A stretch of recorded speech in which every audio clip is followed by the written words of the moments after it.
शराब दुकान में झंडा देख भड़की उमा भारती, भगवे झंडे को तत्काल हटाने का दिया निर्देश। पुलिस की मौजूदगी में कब्र खोद कर निकाली लाश, अब होगा शव का पोस्टमार्टम।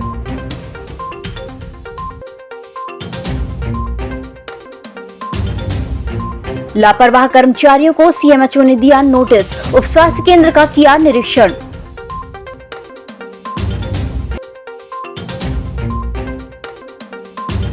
मानसून की दस्तक, शहर में खुली व्यवस्था की पोल, सब्जी मंडी से टूटा शहर का संपर्क।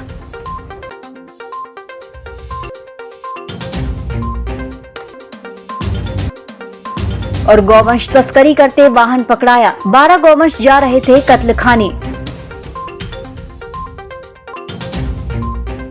नमस्कार, छिंदवाड़ा लाइव में आपका स्वागत है और मैं हूं आपके साथ एकता। आइए बढ़ते हैं खबरों की ओर।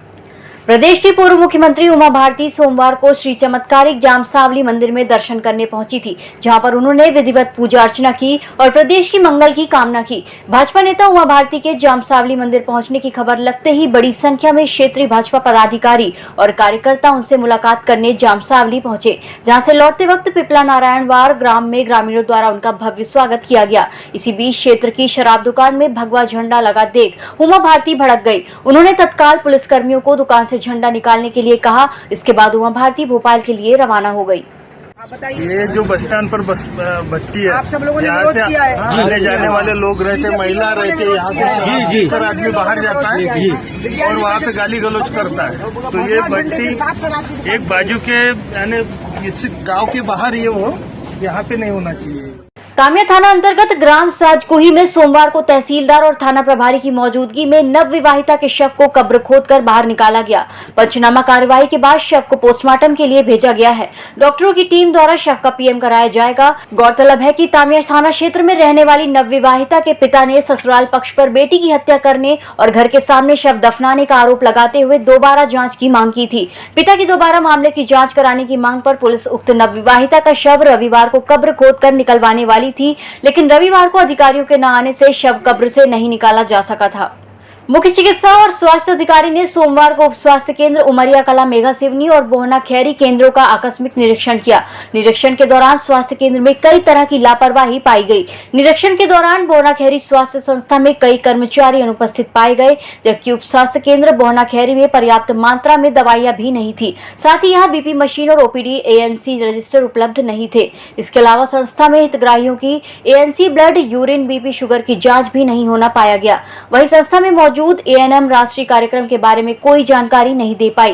निरीक्षण में लापरवाही और कर्मचारियों की अनुपस्थिति के बाद सीएमएचओ भड़क गए और उन्होंने बीएमओ डॉक्टर अजय राजपूत को कारण बताओ नोटिस जारी कर 3 दिन में जवाब मांगा है। रविवार शाम से जिले में मानसून की दस्तक हो गई है। लगभग 1 घंटे की बारिश ने ही शहर को पानी पानी कर दिया। मानसून की शुरुआत बारिश में ही शहर की व्यवस्था की पोल खुल गई। कई जगह पर पानी की निकासी नहीं होने से लोगों के घरों में पानी भर गया, जबकि संचार कॉलोनी के पास निर्माणाधीन नाले की बाईपास सड़क पहले मानसून से ही बह गई थी, जिसके चलते उक्त क्षेत्र में जाने वाले राहगीरों को परासिया रोड तरफ से जाना पड़ा। ग्राम खजरी में भी सड़कों का पानी बहकर लोगों के घर तक आ गया। खजरी क्षेत्रवासियों ने बारिश के बाद चक्का जाम कर विरोध प्रदर्शन किया। इसी प्रकार सोमवार को भी कुछ घंटे शहर में बारिश हुई है, जिसके बाद धूप निकलने से देर शाम तक उमस बढ़ गई थी। मौसम वैज्ञानिकों के मुताबिक जिले में आगामी 4 दिन अच्छी बारिश होने के अनुमान है। अवैध गौवंश तस्करी करते राष्ट्रीय हिंदू सेना के द्वारा एक पिकअप पुलिस के सहयोग से पकड़ी गई है, जिसमें 12 गौवंश को छिंदवाड़ा जिले की बॉर्डर से होते हुए महाराष्ट्र ले जाया जा रहा था। प्राप्त जानकारी के मुताबिक राष्ट्रीय हिंदू सेना के जिला गौरक्षा प्रमुख विजय सिंह ठाकुर को मुखबिर द्वारा सूचना मिली थी कि लिंगा बाईपास से नागपुर में एक पिकअप जा रही है, जिसमें गौवंश है। सूचना के आधार पर राष्ट्रीय हिंदू सेना की टीम ने पिकअप वाहन MH40 CD 6036 को उमरा नाला में पुलिस के सहयोग से पकड़ा था, जिसमें 12 गौवंश मिले हैं, जबकि पिकअप चालक मौके से फरार हो गया। इस मौके पर राष्ट्रीय हिंदू सेना के जिला अध्यक्ष यमन साहू, विजय सिंह ठाकुर, सुजीत विश्वकर्मा, राजा राम वानखेड़े सहित अन्य लोग शामिल थे। लिंगा बाईपास से पीछा करते हुए आया गया। उमरा नाला होते हुए रामागुना में घेराबंदी कर सभी कार्यकर्ता अधिकारियों के द्वारा घेराबंदी कर पुलिस की सहायता के द्वारा आज रात्रि लगभग 2:30 बजे पिकअप, जिसमें लगभग 12 गौवंश है, एक ड्राइवर पकड़ाया है, वह कंडक्टर फरार हो चुका है। अब वक्त हो चला है फिलहाल छोटे से ब्रेक का, मिलते हैं ब्रेक के बाद। क्या आप संतान सुख से वंचित है? तो ना हो परेशान, अब आपके घर में भी गूंजेंगी किलकारी। कुसुम IVF छिंदवाड़ा जिले का पहला एडवांस फर्टिलिटी एवं टेस्ट ट्यूब बेबी सेंटर, जहां मिल रही है बंधत्व निवारण की सभी सुविधाएं। 11 सितंबर 2020 को पहले टेस्ट ट्यूब बेबी के साथ शुरू हुई ढेरों सफलताओं के साथ सभी सुविधाएं अब आपके शहर में एक ही छत के नीचे। एक्सपर्ट डॉक्टरों की टीम द्वारा सलाह, अंडा बनाने का इलाज, IVF टेस्ट ट्यूब बेबी, अंडा भ्रूण एवं बीज संग्रहण, डोनर सर्विस, निसंतान दंपति आज ही संपर्क करें। कुसुम IVF, पांडे नर्सिंग होम एवं फ्रैक्चर हॉस्पिटल, पोला ग्राउंड के पास, छिंदवाड़ा।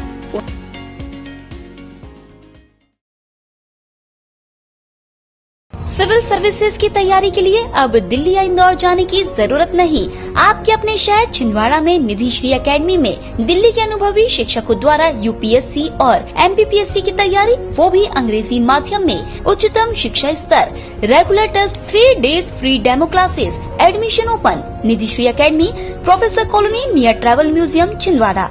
अधिक जानकारी के लिए संपर्क करें 7024903666। नागपुर की सुविधाएं अब छिंदवाड़ा में। शहर के सबसे आधुनिक dental clinic, dedicated implant facility के साथ Chaturvedi dental clinic, doctor Rahul Chaturvedi, MDS, fix दांत एवं बत्तीसी लगाने के स्पेशलिस्ट। क्लिनिक में उपलब्ध सुविधाएं: दांतों की सड़न का इलाज, लैमिनेट द्वारा दांतों का सौंदर्यीकरण, आड़े टेढ़े दांतों को ठीक करना, स्माइल डिजाइनिंग, फिक्स बत्तीसी, dental implant, cast partial denture, root canal treatment, fix cap एवं ब्रिज, निकल लेन लगाने वाली बत्तीसी। समय सुबह 11 बजे से रात्रि 9 बजे तक, सोमवार से रविवार। स्थान पोला ग्राउंड, पांडे नर्सिंग होम के सामने, छिंदवाड़ा। मोबाइल नंबर 9755496232 और 8839315742। ब्रेक के बाद एक बार फिर से स्वागत है। अब बढ़ते हैं खबरों की ओर। कलेक्ट्रेट में आज नगरीय निकाय चुनाव के नामांकन पत्र दर्ज करने के बाद कलेक्टर सौरभ सुमन द्वारा स्क्रूटनी की कार्यवाही की गई, जिसमें महापौर पद से लेकर वार्ड प्रत्याशियों के नामांकन और आवश्यक दस्तावेजों की जांच की गई। अदालत ने मारपीट के आरोपी को 1 साल के सश्रम कारावास से दंडित किया है। प्राप्त जानकारी के मुताबिक 2 फरवरी 2016 को प्रार्थी पार्वती किरार के द्वारा आरोपी पितरू किरार के खिलाफ थाने में शिकायत दर्ज कराई गई थी। प्रार्थी महिला ने बताया था कि आरोपी द्वारा उसके साथ घर खाली करने की बात को लेकर गाली गलौज करते हुए मारपीट की गई थी। इस मामले में मोहखेड़ पुलिस ने आरोपी के खिलाफ प्रकरण पंजीबद्ध किया था, जिस पर न्यायिक दंडाधिकारी महताब सिंह बघेल के द्वारा आरोपी पितरू किरार के खिलाफ आरोप सिद्ध होने पर उसे 1 साल के सश्रम कारावास और 1000 रुपए के अर्थदंड से दंडित किया गया है। प्रकरण में शासन की ओर से सहायक जिला अभियोजन अधिकारी शंकर पाल के द्वारा पैरवी की गई थी। जिले में स्वच्छ भारत मिशन फेज 2 के अंतर्गत सामुदायिक स्वच्छता परिसर का निर्माण कार्य ग्रामों में किया जा रहा है। जिले में अब तक 250 स्वच्छता परिसर का निर्माण हो चुका है, जबकि शेष 180 स्वच्छता परिसर का निर्माण कार्य फिलहाल जारी है। गौरतलब है कि सामुदायिक स्वच्छता परिसर की निगरानी करने के उद्देश्य से जिला प्रशासन के द्वारा नई पहल की गई थी, जिसके तहत ग्रामीण अंचल के स्वच्छता परिसर के नजदीक स्वच्छता मार्ट बनाया जा रहा है, जिसमें स्वच्छताग्राही को इसका जिम्मा दिया जा रहा है। यहाँ स्वच्छताग्राही छोटी सी दुकान खोलकर स्वच्छता सामग्री जैसे झाड़ू, फिनाइल, सैनिटाइजर, हैंड वॉश, साबुन, शैम्पू बेचने के साथ ही स्वच्छता परिसर की देखरेख भी कर रहा है। इसकी क्रियान्वयन एजेंसी ग्राम पंचायत है, जहां पर 15वें वित्त की राशि से मार्ट का निर्माण किया जा रहा है। आगामी चुनाव को लेकर प्रशासन अपनी तैयारियां पूरी करने पर जुटा हुआ है। लगातार प्रशिक्षण शिविर का आयोजन कर कर्मचारियों को भी प्रशिक्षण दिया जा रहा है। मास्टर ट्रेनरों द्वारा चुनाव ड्यूटी पर तैनात कर्मचारियों को मतदान से संबंधित सभी बारीकियां बताई जा रही हैं, ताकि चुनाव में किसी प्रकार की दिक्कत का सामना कर्मचारियों को न करना पड़े। इसी को लेकर कलेक्ट्रेट सभा कक्ष में राज्य स्तरीय मास्टर ट्रेनरों के द्वारा मतदान दल प्रभारियों को EVM मशीन को संचालित करने का प्रशिक्षण दिया गया। इस दौरान EVM से जुड़ी हुई सभी जानकारी उन्हें प्रदान की गई। इस बुलेटिन में फिलहाल इतना ही। नमस्कार।